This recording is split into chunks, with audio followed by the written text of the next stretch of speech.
যশোরের ঝিকরগাছা উপজেলার গাজীর দরগাহ এলাকায় দরগাহ ফিলিং স্টেশনের সামনে মোটরসাইকেল আরোহীকে বাঁচাতে গিয়ে যাত্রীবাহী বাস নিয়ন্ত্রণ হারিয়ে যশোর বেনাপোল মহাসড়কের পাশে গাছের সাথে সংঘর্ষের ঘটনা ঘটেছে। এই ঘটনায় বুলু মিয়া নামে এক পথচারী নিহত হয়েছেন। গুরুতর আহত হয়েছেন বাসের চালক শামসুর রহমান ও মোটরসাইকেল আরোহী ডুমদিয়া জামে মসজিদের ইমাম আহসান কবির। শনিবার বেলা 12:45 দিকে এই দুর্ঘটনা ঘটে। নিহত পথচারী বুলু মিয়া গাজীর দরগাহ এলাকায় মাওলানা হাফিজুর রহমানের ছেলে। প্রত্যক্ষদর্শীর বর্ণনায় জানা যায়, ঢাকা থেকে ছেড়ে আসা সাতক্ষীরাগামী এসপি গোল্ডেন লাইন নামের ঢাকা মেট্রো ব 15-35-40 নং এর একটি এসি বাস দ্রুত গতিতে আসছিল।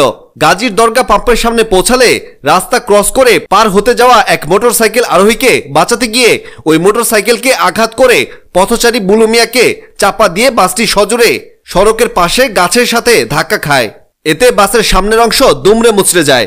এই সময় স্থানীয় জনতা বাসের প্রায় 15 জন যাত্রীকে আহত অবস্থায় উদ্ধার করে। পরবর্তীতে খবর পেয়ে ঘটনাস্থলে ফায়ার সার্ভিসের কর্মীরা উপস্থিত হয়ে উদ্ধার কার্যক্রম চালায়। ঝিকরগাছা ফায়ার সার্ভিস স্টেশনের ইনচার্জ নয়নবাবু জানান, বাস দুর্ঘটনায় একজন পথচারী মারা গেছেন। বাসের চালক ও একটি মোটরসাইকেল আরোহী গুরুতর আহত হয়েছেন।